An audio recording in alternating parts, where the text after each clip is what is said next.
pagiging komadrona po, o midwife, ay isang propesyon na hindi masyado nabibigyan ng sapat na recognition. Pero ang totoo ay napakalaking bagay ang excuse me po, ang naibibigay ng isang midwife hindi lang sa mga buntis na kanyang tinutulungang mga anak, kundi masigit pa sa mga sanggol na kanyang isinisilang sa mundo. Kaya naman ngayong Lunes, sama-sama po natin pakinggan ang nakaka-inspire at nakaka-amaze na kwento ng ating bisita na itinaguyod ang kanyang pamilya sa pagiging midwife katulad ng pagtataguyod sa kanya ng kanyang ina na dati ring midwife. Kaya mga kada, please welcome sa ating Pinoy Inspiring Amazing Story si Miss Janice Pitoral Arma. Miss Janice, kamusta po? You're so cute. Para tayo nag-attendance. Sabi ni Miss Janice, present! Kamusta po kayo? Okay naman, Alam niyo po si Miss Janice, wala pang tulog. Yes. Bakit? Kwento niyo po. Tatlo po kasi yung pasyente namin since night. So, last pa anak ko ngayong 7 a.m.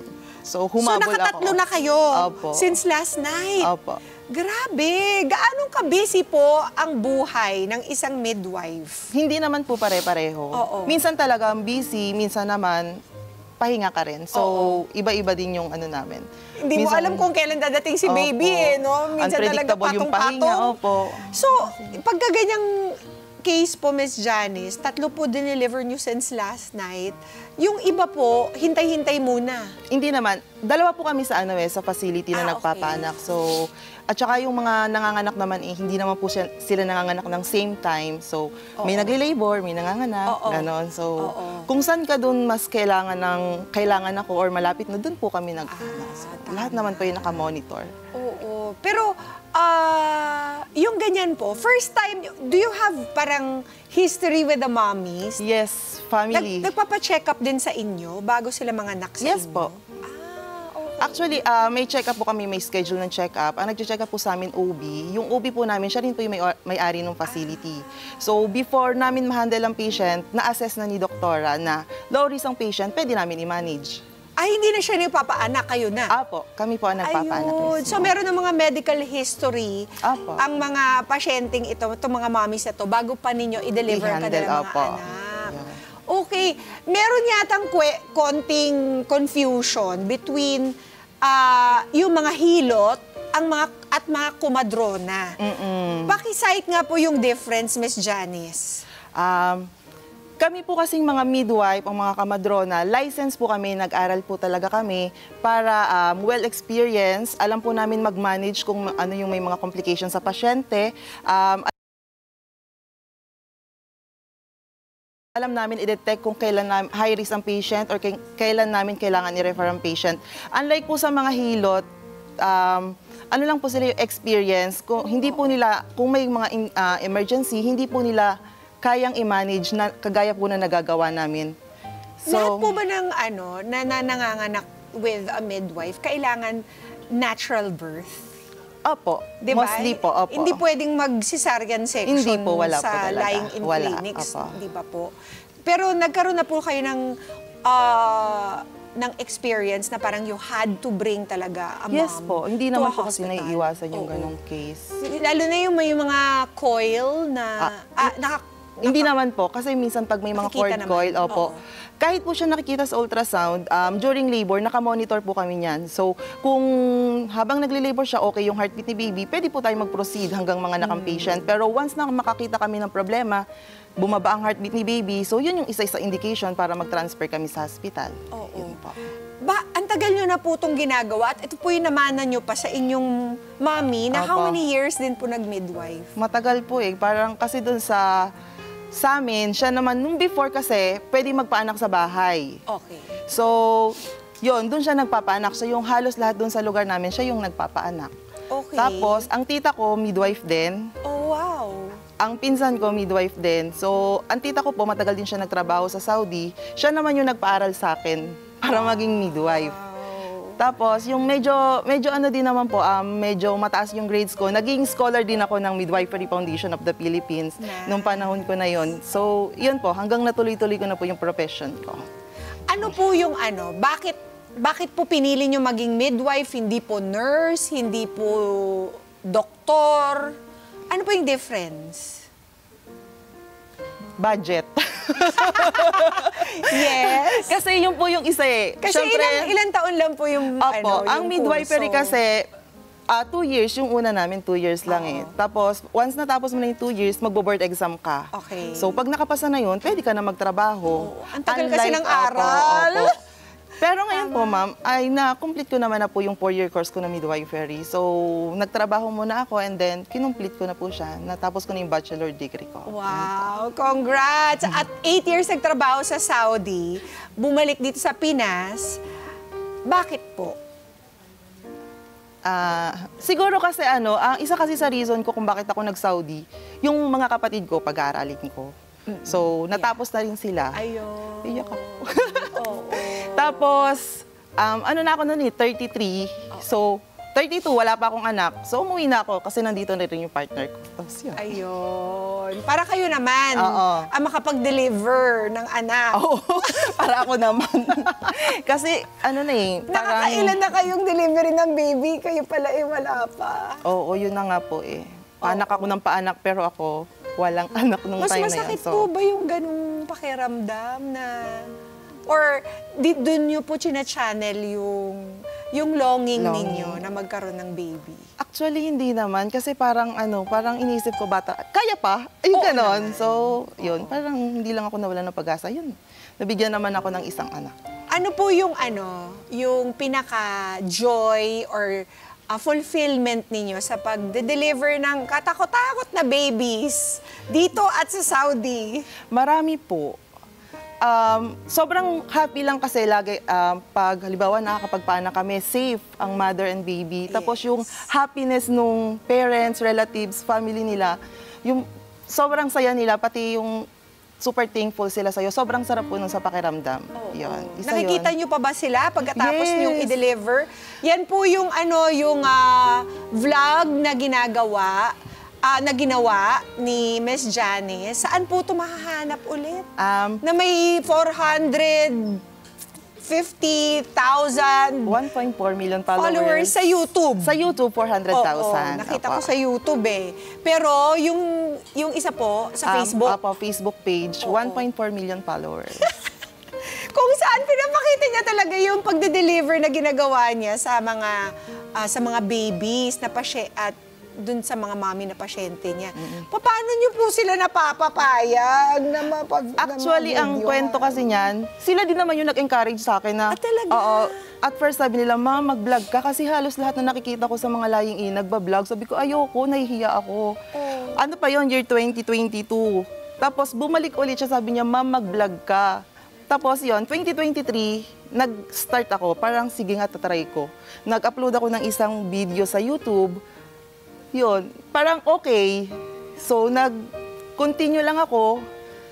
Nagustuhan naman actually, mostly ng mga nanonood talaga, mga mommies, mga pregnant, ganun. So, maraming nakagusto sa mga videos. Kaya yun, nag-continue lang ako. Marami rin nag-message sa akin na, "Ma'am, nanganak na po ako. Ang laki pong tulong ng videos niyo." So, yun, nakakatawa lang yung mga ganun. Pag ganyan ba, hindi kasama si daddy sa loob? Or ayaw nila? Meron po, may mga case na kasama. Depende sa request nila. Minsan kasi ayaw.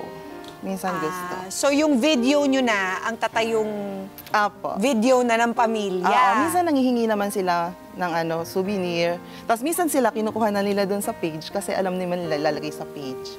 Ganun. Ano ang pinaka-unforgettable ninyong karanasan delivering a baby? Nagpaanak kami ng kambal na suhi. Actually, hindi siya na-detect sa ultrasound. What does suhi mean? Breech. Ate Janice. Hindi siya nakaposition. Hindi ulo yung nasa una. Puwet. Paa muna. Puwet. Opo. Okay. So, dumating sa amin yung patient, madaling araw, tapos fully dilated, ibig sabihin manganganak na siya. Nung una, pag IE namin, yung examination, ulo kasi matigas, feeling namin ulo. So, direct na kami sa delivery room. Pagpasok namin, pagkapa namin, sabi ko, puwet. So, tapos yon, wala na kaming choice para i-transfer yung mami kasi palabas na. So, mas safe na i-deliver namin kaysa mag-transfer kami kasi aabutan kami sa ambulance. So, nailabas naman namin ng safe yung first baby, pero nagtataka ako, sabi ko sa mami, Mami, bakit ang tigas pa rin ng tiyan mo? Parang may kambal pa. So paglabas ko ng baby, pag-check ko, sabi ko, meron pa ngang isa. So, dapat Hindi na alam na kambal? Hindi, wala pong nakakaalam, kahit ang ultrasound. So, unexpected. Totoo. Opo. Wow! So, yon. Siyempre, takot din kami, high risk yun eh. Kung una pa lang nalaman yun, hindi talaga namin siya tatanggapin. So, nagtawag agad kami sa doktor namin. Na, Dok, ganito po, ire-refer namin yung patient. So, tinuruan niya kami ng management, yon hanggang successful delivery. Siyempre, Wow! yun, isa sa Congrats! Miss Janice, bakit po, ano po yung objective ninyo for having these lying-in clinics? Why would a mom go to a lying-in clinic instead of a hospital, for instance? Based sa mga mommies, kasi nag-interview din ako during pag nag-check up kami, bakit dito ka sa lying-in, bakit ayaw mo mag-hospital, ganyan. Mas nafe-feel daw po nila yung care pag nasa lying-in sila. Baka magalit yung hospital. Pero actually, opinion naman nila to. Opinion niya ng mga mommies kasi mas mas nakikare sila sa amin, kumbaga mas natututukan namin sila. Mas focus. Oo, mas siguro. focus Kasi yun kami. lang talaga yung purpose nung clinic, nothing else. Yes. Kaya natututukan talaga yung mga nanay. Pero kung ganun, bakit po parang there is still little regard for mga midwives? Nararamdaman niyo po ba yun? Na merong ganung perception ng mga tao? Oo, meron kasi kaming group ng sa midwives. So, nagbabasa ako doon. Pero ako sa sarili ko, hindi ko siya nararamdaman kasi from the start, okay yung trabaho ko parang nare-recognize, ma'am, thank you, ganyan-ganyan. Pero sa group, marami talaga silang mga hinaing na parang nakalimutan na yung midwife sa mga recognition, hindi talaga nare-recognize kahit saan ang midwife, parang nalileft behind. Siguro kasi, 2 years, akala nila parang 2 years lang, parang balewala lang. So, yun, pero ngayon, dahil nga may 4-year course na, mostly naman ng mga nag-take ng 2-year course, nagpo-proceed na kasi para mas umangat yung profession namin. Kasi ang laki rin ng kontribusyon ng mga midwives sa ating lipunan. Kasi magkano lang ba ang delivery sa isang lying-in clinic compared to a hospital, di ba? Kaysa naman mapunta pa ang pagde-deliver ng kanilang mga baby sa isang hindi reputable or alanganin na conditions. Di ba? Mabuti pong pumunta sa isang professional talaga. Yun na po. Yun din po yung iniiwasan kung bakit may mga lying-in clinics. Kasi binagbabawalan ng mga anak sa bahay kasi mas mataas yung morbidity rate. So, mas safe na may mga mommies, mga anak sa lying-in kasi kung halimbawa magkaroon ng mga problema, alam po i-manage. At saka yung sanitation po, number issues 1. lamang, di ba? At saka kayo, pwede rin gamitin ng PhilHealth nila. Yes po. With PhilHealth accredited yung facility namin. So, maliit lang din yung babayaran. Oo. Ganong katagal nyo pa po ito gagawin, Miss Janice? Sa ngayon kasi nag-enjoy ako sa ginagawa ko. Oo. So, hindi ko alam kung hanggang kailan ko gagawin, pero hanggat kaya ko, gusto ko siyang gawin. Kasi napapamahal din ako sa mga patients. Ano pong mensahe ninyo para sa ating mga kada na hindi naniniwala sa expertise ng mga midwives? Mga kada. Naiyak tuloy si Miss Janice, kayo talaga. Si Ferdy kasi. Oo. Actually, marami kasing nagsasabi na minsan ayaw nila sa mga midwives kasi baka hindi marunong, ganon, masusungit. Pero ngayon po kasi ang mga midwives, well-skilled na po. May mga training po kami bago po kami magpaanak. Yan po, may mga trainings po kami ina-attenan para talagang well-competent kami mag-manage ng mga patients. Yun po. At para sa mga mommies, baka meron kang special message for them. Sa mga mommies, marami na kasing mga mommies na dumadayo sa amin. Malalayong lugar, nanganganak na sa amin. Salamat sa pagdayo at saka sa tiwala nyo. Sa mga gusto pa pong ma'am, Opo. na magpa-handle sa amin or mga anak sa facility namin, welcome po kayo. Oo. Yes, tell them kung saan po kayo mahahanap, Miss Janice. Ang facility po namin ay located sa Upper Bikutan, Taguig, Unifarm Birthing Home and Medical Clinic po. Yan. Maraming salamat, Miss Janice, dahil po sa ginagawa niyong ito. Napakadaming nanay at mga sanggol ang ligtas na nakatapos ng experience ng panganganak na talaga namang, di ba sabi nga nila, isang paa sa hukay ang dinadanas na danger ng mga mommies. Kaya maraming salamat po, Miss Janice, sa pakikipagkwentuhan sa amin ngayong umaga. Matulog na po kayo and get some rest. Talaga namang nakaka-inspire po ang inyong kwento. Kaya, i-follow niyo po ang kanilang FB page. Ano nga po? Ba? Pwede niyo pong, kung gusto niyo manood ng mga pinapaanak namin sa facility, pwede niyo pong mapanood sa FB page namin, Paanak TV.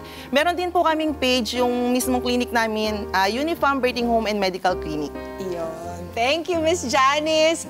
At sana sa tamang panahon kayo naman po ang makapag-deliver ng sarili ninyong baby. Praying po. In Jesus' name, amen. At gaya po na sinabi ni Janice, ang pagiging midwife nga po, kumadron ay hindi natin dapat minamaliit. Dahil ang totoo ay napakalaking papel po ang ginagampanan nila. Dahil sa kanilang mga kamay, nakasalalay, literally and figuratively, ang buhay ng ina at sanggol na isisilang nito sa mundo. Mga Kanet 25, this is Pia Guanyamago. For more Kada Umaga updates, please click the subscribe button and follow us on Net25 social media pages at Net25 TV and at Net25 Entertainment Facebook page. See you guys. Bye!